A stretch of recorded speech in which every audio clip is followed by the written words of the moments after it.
Welcome everyone, no matter where you are in the country, whether you're heading to the lake or sitting at your cubicle at work, we've got some relevant fishing information for you.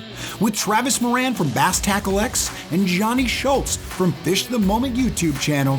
So sit back, relax, and open your mind, because you're listening to Fish the Moment Podcast.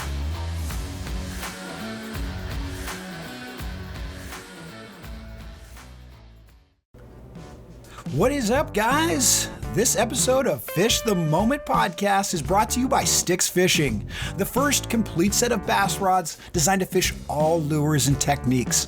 All you need in six. Think of it like a full set of golf clubs for bass fishing. And at $100 a piece, these rods are made with Fuji guides and CNT technology. They'll compare to any rods on the market for $180 to $200, and they're only $100 or $500 for the complete set of six. And with their buy 'em and try 'em program, you can try them out guilt-free. When you purchase a full set of sticks, you have 90 days to try them out. If you don't like them, return them, and Sticks will refund your complete order. Only available at sticksfishing.com. Greetings, people of the podcast world. This is Travis Moran. This is Johnny Schultz. And you're watching Fish the Moment Podcast. We're in early summer right now. We just kicked off 4th of July, which is usually the beginning of summer. Hopefully you guys are getting a lot of time in the sun. Hopefully you're using a little sunscreen as well. Don't be afraid to rub a little on your partner's back. It's going to save you in the long run. But anyway, guys, we're going to be talking about early summer offshore fishing today. But first, Johnny, you have any stories funny or interesting that happened in the last few weeks? Yeah, I mean, even though it's 4th of July this past weekend, there have been boats all over the lake this summer. And during one of my on-the-water fishing lessons, where I take one of my subscribers out and teach them how to find fish offshore, we were fishing on this offshore spot. And for whatever reason, this guy decided to drive between the point I was fishing and my boat. And there was about a 30-yard gap between the shore and my boat. And he decided to drive straight between those points, and I have no idea why I do it. There's like 300 yards of lake behind us, but he was just cruising by, shirt off, cigar in his mouth, just happiest guy in the world waving at us. And I was, under my breath, like, come on, man, ruining my spot offshore. And then as his engine was going over the top of this rock pile I was fishing, literally directly on top of my line, I catch a 2.5-pound spotted bass. And so apparently those fish are not as bothered by the boat traffic as we think. It probably affects us as fishermen more than it affects the fish. But I was a little bit upset for just a second there before I caught that good fish. Johnny, I love stories like that. I know that a lot of times we're easy to react towards like negative things, right? This guy, why didn't he give me room? I mean, anything can set us off. And when something positive happens to show you like, hey, it doesn't really matter, that helps you kind of go, hey, I can share this water a little bit more. I should have probably waved at him and, said hello as well. And maybe go smoke that cigar with him. So I like when stories are positively and positive and give you a kind of a positive sign towards things. For sure. As long as you're good to other people, good things will happen to you. Instead of maybe flipping that guy off, just maybe flip that bass in the boat instead, and you're going to be doing better on the lake. But other than my funny story here, I'm excited to get into today's topic of offshore fishing. For those who watch my YouTube channel, they know I talk about offshore fishing all the time. It's kind of my specialty. So I'm excited to jump in and talk about some of the areas that we like to fish offshore, as well as the baits we like to fish and the conditions we like to fish in offshore. And we also have a interview with someone pretty special too today. Yes, I got to catch up with TH Marine pro Luke Dunkin. He fishes the FLW Tour. He has the YouTube channel, Luke Dunkin's Crazy Circus or something like that, the Traveling Circus. And we'll have the link actually below. I want to make sure I throw him some credit on that one. But he is an interesting guy, great fisherman. He breaks down some of his summer tactics as well. Awesome. Well, we're looking forward to that and all the other topics that we have to get into. So let's not waste any more time. Let's jump into our first segment. We're going to be talking about our best areas to fish offshore in the summertime.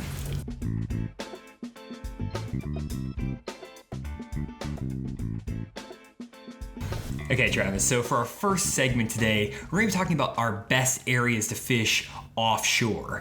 And a lot of people ask me questions all the time on my YouTube channel about how to fish offshore on different types or different bodies of water. For example, you have clear water lakes, you have dirty water lakes, you have natural lakes, you have river systems, even bayous, things like that. And so a lot of times it can be really daunting to figure out how to find fish offshore when all the lakes around your area may set up completely different and look completely different. So what we want to do in this segment is talk about some of our best areas in each of those types of bodies of water, and hopefully give you some good ideas as you're driving to the lake today of places you should be looking for. So first up, Travis, how about you give us an idea of where you would look for fish offshore on clear water lakes? For clear water, especially out west, we have super duper clear water, and those fish really become very sight oriented, so they really have to move around a lot and track down bait. So I look for long points that have some kind of little hump or something like that, and with that, I want then to find places that have a lot of bus stops along there. So if that point goes into a little hump, but then as you move back up to the point going shallow, if it has some kind of little tree towards the shallows, and it also then eventually ends up back into a cove that's got more structure down there, that fish can move back and forth. But the reality is it's going to spend a lot of time out at that main little hump that's way off the end of the point. I'm going to target that, but in the early mornings or if conditions change, that wind comes in, I know that I can figure out those little other bus stops that fish is going to be moving along to look for other baits in different conditions. That's awesome. That's exactly what I would do too, Travis. And when we're talking about clear water, we're talking about lakes that have 3+ feet of water visibility. And there's a lot of ways you can define what clear water is, but for today, we're going to talk about clear water lakes as lakes that have 3 feet of visibility or more. And then dirty water lakes are lakes that have 3 feet of visibility or less. Okay, so Travis, you covered the clear water pretty well, and so I'm gonna start talking about dirty water lakes. And Travis mentioned that when he fishes on the clear water lakes, he's looking for long, deep points that are maybe in the mouths of pockets, the mouths of creeks. And those are really key when you're fishing on deep, clear lakes. But when you transition to the dirty water lakes, I find that I catch a lot of fish on offshore ledges. And ledges are basically places where the water drops from 5 feet of water down to 20 feet of water really quickly, or from shallower water to deep water within the matter of a couple feet. And the way I visualize a ledge in my head is actually a swimming pool. If you think about that swimming pool, the shallow end of that swimming pool is maybe 3 or 4 feet deep. The deep end of the swimming pool is maybe 15 feet deep where the diving board is. And that ledge is the area between the shallow end of the pool and the deep end of the pool where that sloping area is where the depth changes in the pool. And so if you can find those offshore ledges on these dirty water lakes, you'll normally find bass schooling up on the shallow end of the ledges where the shallow end of the pool is. They'll be chasing bait, they'll set up on shell beds, on brush piles, things like that. And you can crush fish on crankbaits, jigs, things like that, especially if you get some current, you get some good wind, and you catch some giant bass offshore on those dirty water lakes on ledges. I like it. We don't have as many dirty water lakes out west here, so that's something I'm always interested in. I get very discouraged easily not having much clarity when I'm fishing. Yeah, it's definitely something you have to get used to, but if you can figure out how to catch fish both in the dirty water lakes and the clear water lakes, you start to kind of see the similarities in how you can fish them. It's just the fish on the clear water lakes get a little bit deeper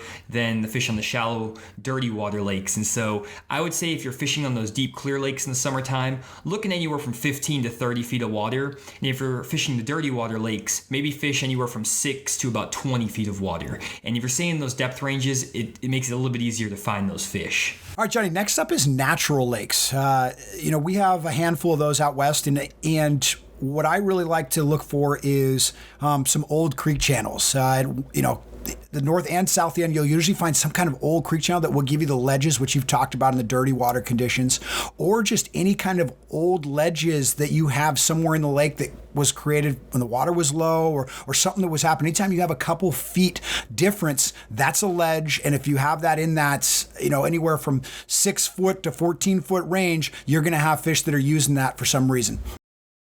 For sure. And those natural lakes are really tricky because I get a lot of questions on that as well. And a lot of people say that those natural lakes just look like big bowls. And it doesn't look like there are any creek channels on those lakes. But as you mentioned, Travis, a creek channel can be just a small subtle change in depth, so from 6 feet to 10 feet of water. It doesn't need to be a dramatic depth change like a lot of the picture perfect Navionics images will show you. And in addition to those ledges, I really like to look for high spots, which are basically little humps or places where the bottom is a little bit higher than the surrounding area. And if you guys are wondering what all of these different types of structures, all these things we're talking about look like and how to identify them on a map, we're going to leave some links to videos on fishthemoment.com under the episode 2 podcast page. And they're also going to be linked in the description of this podcast, either on YouTube or the podcast service you're using. And you should be able to watch those videos from me and Travis, and it'll explain with graphics, all kinds of stuff, how to find these type of structures. So if it's going a little bit over your head, don't worry, we got you covered in those podcast links. Yep. And then actually a little cheat code, Johnny, for guys, if they want to find some of those little creek channels and the natural lakes, if there's grass, they'll be where there's no grass. A lot of times that's when the water dipped, you got a creek channel coming through there. It's a little too deep to be growing grass. A perfect way to locate where those little ledges are going to be, and the fish will stack up in those things. Great call. Definitely is the case. So next up, we're going to be talking about some river systems, and I'm going to kind of lump together river systems and the bayous or the sloughs. And sometimes they don't fish quite the same, but normally on these type of fisheries, you're going to have shallow water. Maybe the deepest part of your bayou or your river is going to be 20 feet deep. And so on these type of lakes, I really focus on any depth change I can find out in the middle of the lake. Whether that's a drop from 3 feet of water down to 10 feet of water, or a hole out in the middle of the lake, just some sort of drop to deeper water. Whether that's a ledge or just a little deep hole again, something like that. And I'm gonna be looking for fish offshore, but I'm only gonna be looking for them in 3 to 10 feet of water, on old stumps, on shell beds, on rocks offshore. And normally these river systems are really dirty, so you can catch fish on like chartreuse crankbaits, spinnerbaits, jigs, and normally catch them pretty well because not many guys are looking for fish offshore on these river systems. Absolutely. And, when you say river systems too, you've got out your way, you've got the Tennessee River chain, so you got current coming through there. Where out west, we have these reservoirs that do not have current. We don't draw water out of them, and they're extremely deep. So, you've kind of really touched on the right points, but I want to bring up one more thing, that on these lakes that are really deep, the launch ramps can be incredible. And when the water is low, they've got to build these launch ramps to fluctuate from, 100, 200 feet. So you have a launch ramp, no matter what depth, you're going to have structure going all the way down. And a lot of times there's a marina right there. So those fish can use that man-made structure to move to the water depths they need. Then they'll suspend underneath the docks, and that can be a fantastic place to fish during the summertime. Great call there. I love fishing old boat ramps, as long as there's not about 700 jet skiers and party barges launching through there, especially this 4th of July weekend. It can get pretty rowdy, so maybe fish them at night or first thing in the morning. Well, but one thing that comes with that, you see the pesky jet skiers, but also there's beautiful women laid out on the boats and stuff. There can be some eye candy and some positive vibes going along. People blasting their music. If they're playing the right music, it can set the right mood. Oh yeah, I can always get some good music going, especially the guys who have like 7 speakers that blast it 3 coves down. You can pretty much hear 6 genres of music going at any given time, especially on Table Rock right now. I always enjoy hearing their conversations too, because they have to talk over that music, and that just seems to carry over, and you can hear everything they're saying, especially when they're like, "Hey, what's that guy doing over there? Oh, he's fishing." Like, when you can hear them talking about you and everything, it's always interesting. Oh yeah, and it's even better when they drive 10 feet from your boat. That really helps me out as well. But that's really good. I think we covered that really well, and again, we didn't go into a ton of detail, guys, because obviously this is a audio podcast, and so we're not gonna be able to show all the graphics and stuff. But go to those descriptions, go to fishthemoment.com for all those links. Definitely have more detailed descriptions. But now let's transition to an interview that you did with Luke Dunkin, and as that transition, we're going to talk about some of our favorite baits to fish offshore in the summertime. So let's get into it.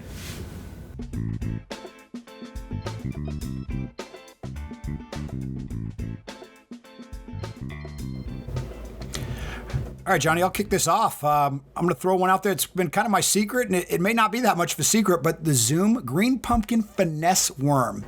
Wacky rigged on a drop shot with only a 6-inch tag line. And when you're throwing this, as long as you know where you're trying to fish, so if you've got some offshore structure, you know there's fish, fire this out there, let it sink, and you have the rod tip down, not up like most people are fishing drop shot, and you make slow little drags, 6 to 12 inches, and then you just let it sit. And then you drag it another 6 to 12 inches and just let it sit. And I don't care where I am in the country, if I know there's fish there, I can get fish to bite on that bait. Awesome. That's a great little rig, and it'll get you a lot of bites. Also got you some big fish as well. And one of my favorite bottom baits that I like to fish, it's probably not going to be a surprise to anyone who watches my YouTube videos. I'll give you guys 3 seconds to guess what this bait's going to be. 1, 2, 3. Yeah, it's a football jig. I always throw a football jig in the summertime. I catch a ton of fish on that bait, and it's one of the most versatile baits that you can fish. You can fish it on the deep, clear lakes, the dirty water lakes, river systems, natural lakes, and I'm normally fishing that football jig in either a 1/2 ounce or a 3/4 ounce size with a Strike King Rage Craw on the back. And I always throw it in green pumpkin, regardless of water clarity. And I'll fish that thing around brush piles, drag it around the bottom around rocks, or I'll even hop it off the bottom and stroke the jig 4, 5, 6 feet off the bottom to catch suspended bass. And so if I had to pick one bait to fish in the summertime, it'd be that football jig. All right, so Johnny, you stole my notes because you literally just read my note card right now about what baits I'd be throwing. So I'm just going to add one more little subtlety to that same thing, because I literally 1/2 ounce, 3 1/4 ounce football head jig with, I'd like a Rage Craw trailer, but same kind of thing. However, the one thing I also like doing on a retrieve is I'll have that rod tip up if I'm fishing, some big boulder rocks or something like that, and I will keep the line tight and just slowly reel so that bait is ticking down the bottom, but it doesn't allow it to actually fall into those cracks, so you're not going to get snagged up, and it's just kind of almost like a crankbait working down a ledge or over some rocks and stuff. And as long as you keep that rod tip up, that line tight, you're not going to let it get snagged up, but you want to reel fast enough that you're not giving it the slack, but you want to reel slow enough that it's staying on the bottom. Great tip. It'll also save you some jigs. Well, I don't want to steal your thunder on the next bait, so let's have you give your next bait, and then I'll give 2, and if it's a repeat of mine, I'll just give another one off the cuff. Okay, deep diving crankbait. I think anytime you're fishing offshore, you got to have a crankbait on there. I go back and forth from a lipless to some kind of like 10XD or DD22, but I limit it to 2 colors. I'm either a shad color or a red color. And I'm going to switch back and forth, see if they're biting that. And then one thing I want to reiterate, though, that I like doing is I am trying to snag that crankbait. We have at Clear Lake, especially, we have these big boulder rock piles and things that are offshore, and I want to reel that thing fast, and if I can get snagged, even better, because once I'm snagged, I want to hold that tight, and then I'll lift that rod tip up, shake, shake, shake, shake, shake, and when it comes free, that's where your big fish are going to hit. That's where you're going from your 3 to 4 pounders to your 7 to 9 pounders. And that's not only just an accident, you can do that and actually work a pattern to make that work for you.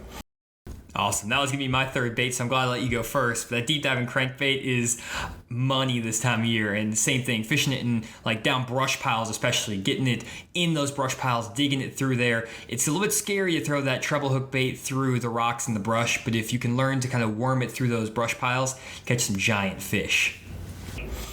Yeah, and you keep a lure retriever with you. You gotta have that in there, or you're just gonna be spending too much money on crankbaits. For sure. Well, I'm going to throw 2 more baits out there real quick. One of them is going to be a hair jig. And this is a bait that I've been catching fish on all summer, and I've been catching them on it for about 7 years now. Not many people talk about this bait, but it's basically just a bucktail hair jig. I'll leave a link down in the description below for this bait. And basically, this bait is fished for suspended bass. It's a 1/2 ounce bucktail jig in white, cast it to the bottom, put your rod tip at 11 o'clock, reel your rod handle 6 or 7 times, and then I'll pop that jig off the bottom, give it some slack, let it fall back down, reel 6 or 7 times really fast, it'll pop back up, and it works really well on clear lakes in 30 feet of water, and it'll work on the dirty water lakes on ledges in 7 feet of water. And I've been destroying them on Table Rock Lake and on some of the Oklahoma lakes that are dirty, catching 3 to 6 pounders all summer.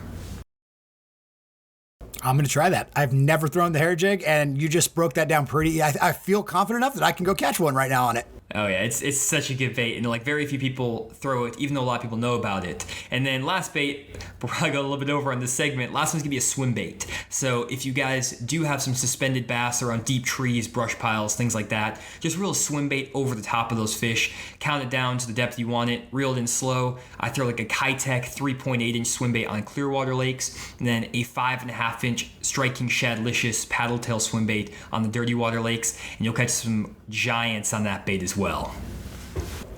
Jonny, love it, man. You got me fired up for summer, dude. Every time we sit down and talk and do these podcasts, it gets me really munching to grab the boat and head out on the water. Well, hopefully we're doing the same thing for the listeners too. So if you guys are getting to the lake and catching some fish, share some of your pictures with us and share it on our fishthemoment.com website. Love to see the success you guys have with some of these tips. So next up, let's transition to an interview that Travis did with Luke Dunkin, and he's going to tell us about some more offshore secrets from the perspective of a pro fisherman. So let's get into it.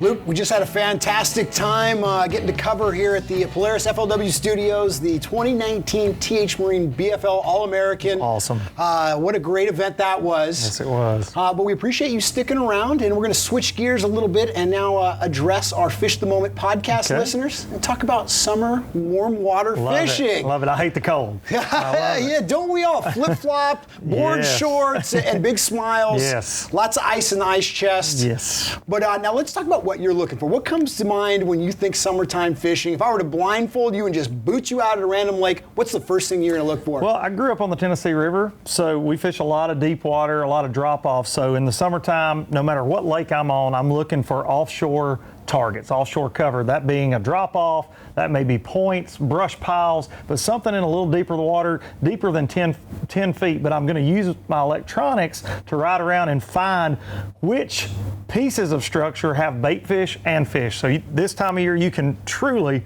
sit behind the console of your boat, ride around all day, and actually look for them with your electronics. And now to that, what homework can you do before you actually get out on the water? Is that easy to kind of circle some of these bigger points? Yeah, you can, with mapping software now, Google Earth, I mean, there are all types of tools out there that you can utilize to go ahead and kind of do a pre-scout before you even see a body of water. Hey, this point's got, a creek channel swing close to it. There's a ditch that runs across this flat that's got a turn in it. Points. I mean, you can see those areas, especially once you get a little bit of experience and you see on your home lake what plays out, man. You can plug that in to your confidence and run that any lake you go to. All right, so you've identified some areas that you think probably have some fish. You've looked over electronics. Maybe there are some fish being there. What are you now using to target those fish? Well, I've got three things that I love. The first thing I'll go with most of the time deep is I'll use a 6 cent C20 crankbait, and that dives up to 20 feet. I throw it on 12-pound line, and that's just my search bait. The good thing about it is if there's a school on a place, when you get them to fire on that bait, they get competitive, and you can catch them on repetitive casts. You've never seen anything like it. I mean, I've caught as many as 20, in a row in a place like that. Then I throw a football jig a lot, or a 6 inch Divine hybrid jig, but just a big bulky jig. I like a Zoom Z-Crawl trailer on it, green pumpkin, something that mimics a bluegill. I feel like a lot of those offshore fish are going to feed on brim. They're going to be out there. And then my cleanup bait that I've always got on the deck would be a drop shot. Now, I like just a little finesse worm on a drop shot, a 1/4 ounce weight, little #1 Trocar drop shot hook. But I always will clean up, rig it weedless and go through brush piles with that, drag it around on points, but it will always get you bit deep in the summertime. Now, I've got some follow-up questions to this, but let's go real quick with the drop shot color. What worm are you throwing on there if you're reaching in my backside? I'm throwing, I throw a robo worm, a robo worm and morning dawn is just kind of my go-to in the summertime. That's I like reds. I throw a lot of Zoom big worms too at times, and like a red bug, a June bug. Those darker colors in the summer I really like.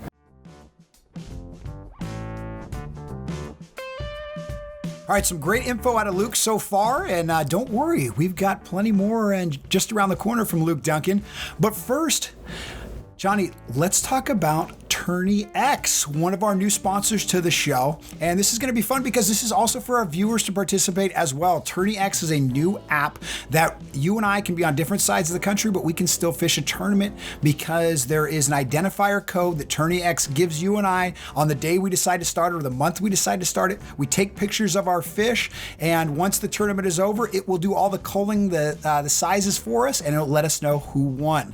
So, for Fish the Moment podcast, listeners and you and I, we are going to have a tournament July through August, and we'll have a link in our description for them to follow to actually be able to sign up and everything, and we will see who our best podcast listener is for the month of July and August, and then we will have to see who the best summertime fisherman is between you and I, and we'll have some kind of side bet going that we're going to have to do something embarrassing to the other one when the other guy loses. Perfect. Well, I look forward to you doing some embarrassing stuff, Travis, because I know I'm not losing.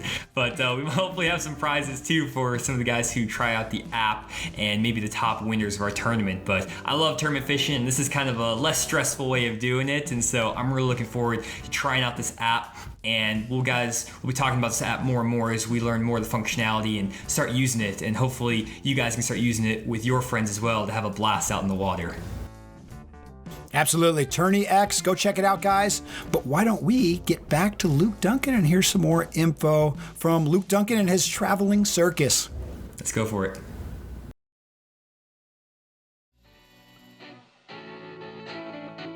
Okay, and then when you're in the hot weather and stuff, you can kind of get put to sleep a little bit, hoping you're going to get a bite and kind of, daydream, watch the boaters and stuff. How long should you be spending on these times? How fast will these fish react, and how long should you give them to react? To me, they're going to bite within the first 10 or 20 minutes when you pull up most of the time. If they're active at all, and you can tell in your electronics, if it's a point by where the fish are sitting on it, you can almost tell, are they up feeding? Are they out off of it? You've got to pay attention to your electronics.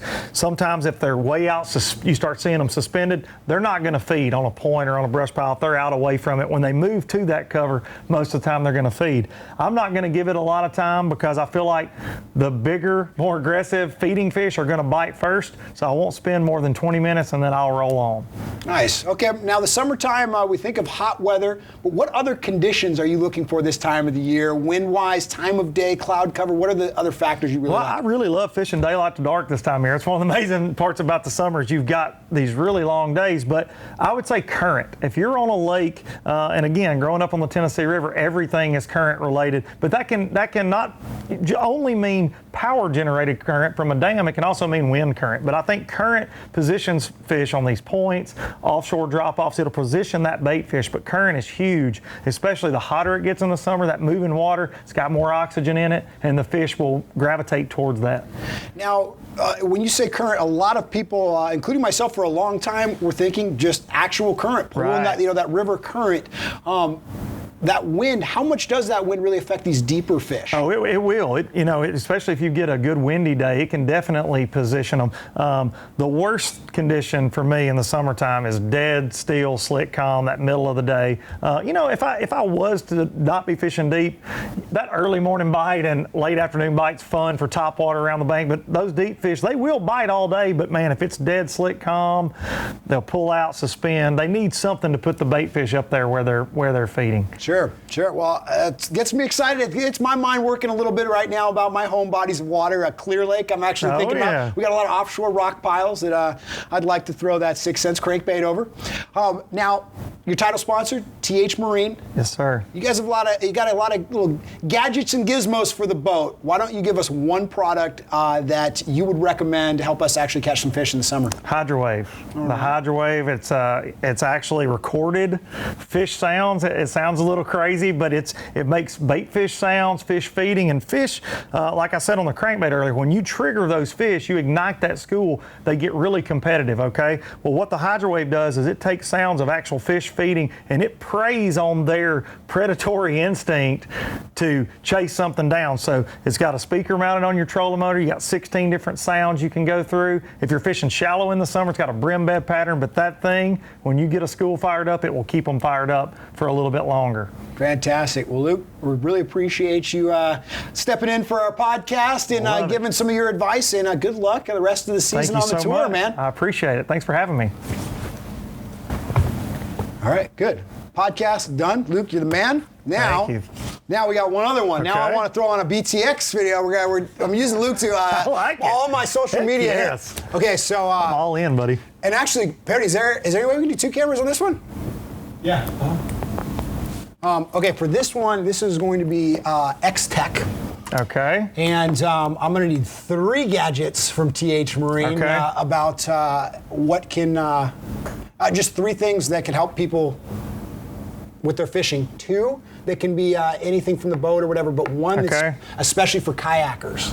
Okay. Do you guys have something Yeah. that would be good? Yeah. Okay. Let me think on that one for a couple seconds, but yeah. That's what I'm giving Yeah, you a heads up. we've got two a lot of things that are kayak going to stuff. help us. And, Yeah, I've got one that could go both ways, kayak or. What's that? It's the Tackle Titan, our magnetic lure holders. Ooh. Yeah, they're really cool. Oh, that's definitely important too on these kayaks. Yeah, no doubt. Okay. Okay, so what if you had 3 right now, what would you say? I always say Hydrowave just because I Uh-huh. do believe in that thing, but I would say Tackle Titan, Hydrowave. Wow, Travis, great interview. Love hearing from pro anglers about their tips for offshore fishing. It always teaches me a few new things, even after doing offshore fishing for so long now. And so before we get into our next segment, I want to ask you about your number 1 tip for offshore fishing. A lot of guys are driving to the lake this morning or sitting in the office thinking about their fishing trip this weekend. And so if you could leave them with 1 tip for offshore fishing, what would it be? Mine's kind of old school, Johnny. It's a marker buoy. Getting to know you, your mind works quick. You're very sharp. You're very good with electronics and everything like that. And I'm always trying to add electronics and rely on that. But the reality is, when you're fishing out in the middle of the lake, fishing this offshore structure, you can't see anything but water. And so I like using a marker buoy as a frame of reference. It doesn't have to be on the spot. You don't go to the high spot and go, yeah, I'm gonna put the marker buoy down right here, because now you've just put it right on the fish. I'll put it where I want the front of my boat to be. And that way I can keep my boat right there, and then I'll line something else on the opposite shore, a tree, a parking lot, whatever, and that's my first casting angle.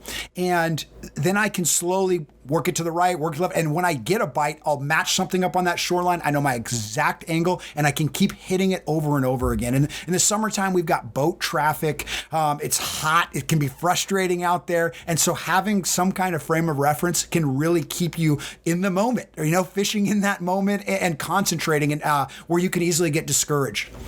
That's a great tip, Travis. I love using marker buoys. I have like 12 in my boat, and I throw them with reckless abandon sometimes. And so definitely having marker buoys in the boat is huge. You can also use your GPS coordinates once you get better with your electronics, but when you're just starting out fishing offshore, marker buoys are your best friend. And so for my tip, what I always tell guys is, if you're going to be successful fishing offshore, you need to get comfortable with your electronics, and you need to spend more time looking for fish on your electronics than actually fishing. When I go out to the lake and I have a full-on offshore bite, I normally spend 2/3 of my day driving my boat looking for fish. And what I say is that if you're not seeing fish on an offshore spot on your electronics, there's no point even making a cast there. And so some days I might graph for 6 of my 8 hours that I'm on the lake, driving my boat around. I'll listen to awesome podcasts like this one right here to get me pumped up about fishing. And then once I see those fish offshore, I'm gonna pull up, and once you get good with your electronics, you should be able to catch those fish pretty much the first or second cast you throw in there. And so graphing more than fishing in the summertime is my key to catching more fish offshore. And Johnny, I know that you're a good ledge fisherman. You're repeating exactly what Jason Lambert always talks about. Apparently, he's some guy that knows how to fish ledges out your way. And the one thing that I've got to say is, I don't always have as much patience as that. I'm not, and I know there's, a lot of guys listening right now. They're like, dude, I have a Saturday. I'm not going to just find the fish and then not be able to fish for them. I get one day a month to actually go out and fish. And so what my little cheat code, there's no substitute for hard work, first of all, but my cheat code to that is making friends with the local tackle shop owners. Anytime that I can buy something at the tackle shop that I don't need to buy on Tackle Warehouse or something, I'm going to make sure I go there and buy it. I'm going to buy my new the hooks I need, restock on everything, the oil, and that's so they understand I am bringing business to local tackle shops, keeping them open, and in return, they're more likely to give you guys some general tips. They're the ones spending the most time talking to the most people. They don't have to give you the exact GPS locations, but if they go, hey, the south arm is loaded with fish right now, at least they've eliminated a majority of the lake for you that you can then start going and looking for those ledges and those active schools. That's really good stuff, and definitely getting as much advice and info before you go to the lake can help you catch fish, especially if you're not, trying to tournament fish, you're just going out for fun. It can be great to just get a little bit extra advice, help you find the fish and enjoy your day more on the water. And so, those are some really good tips. So hopefully that'll help you find some fish offshore this weekend when you get to the lake.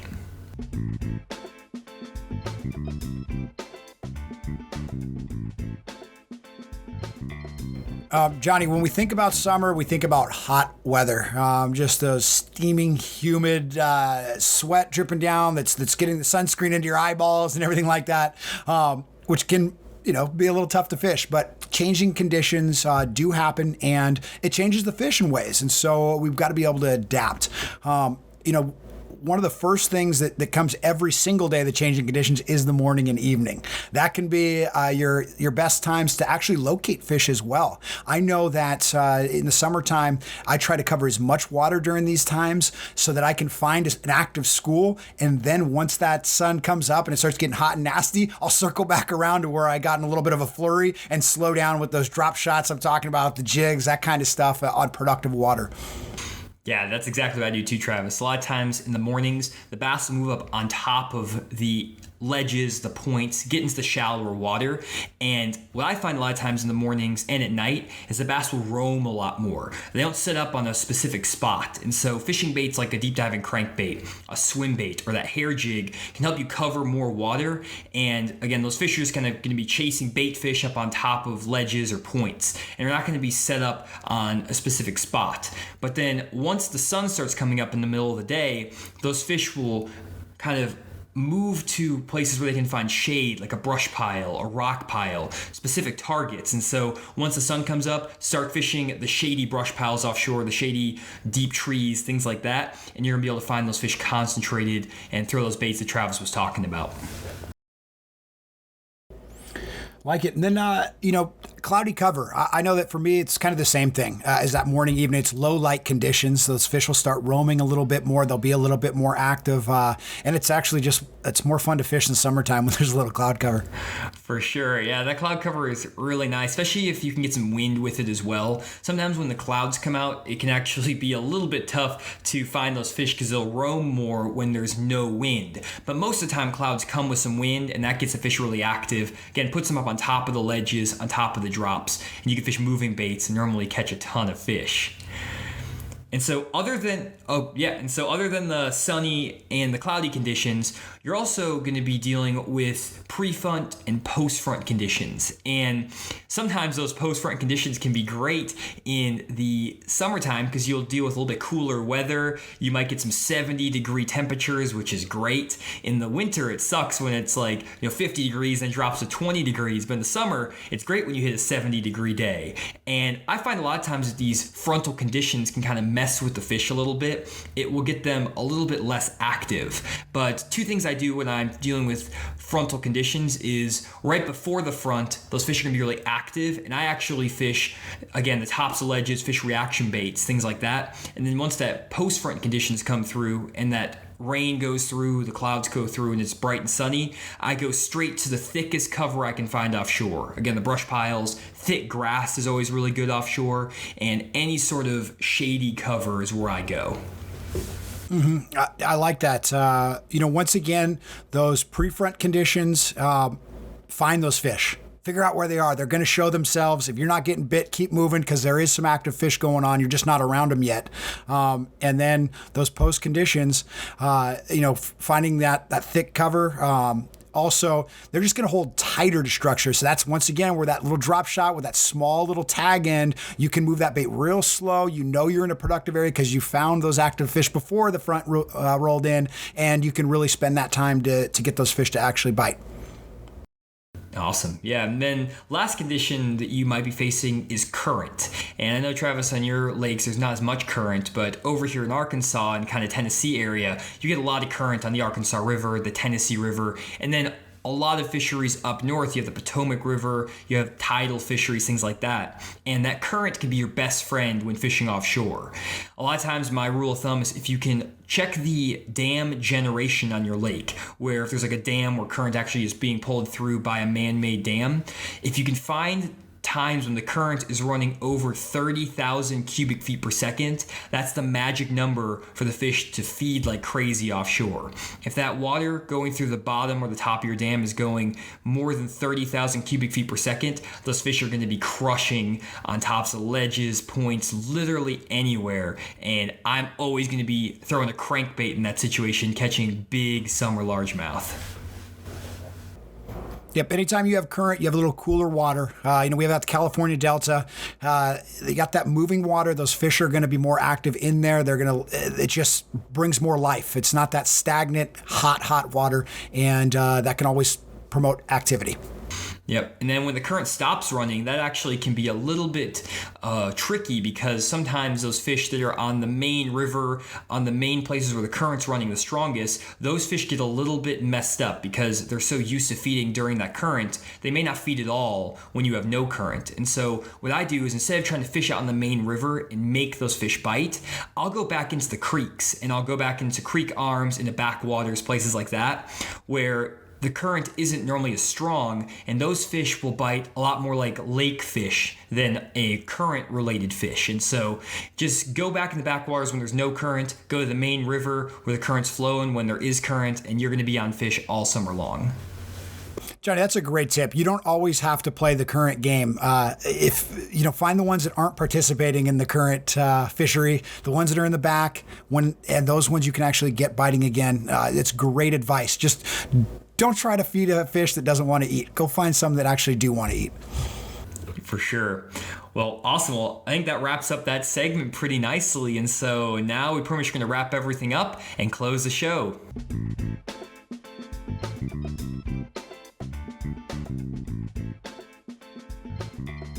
Guys, that was another successful podcast. Podcast number 2 is in the books. And so hopefully you're enjoying yourself, Travis, so far. I don't know if this is a chore for you or you're actually enjoying this.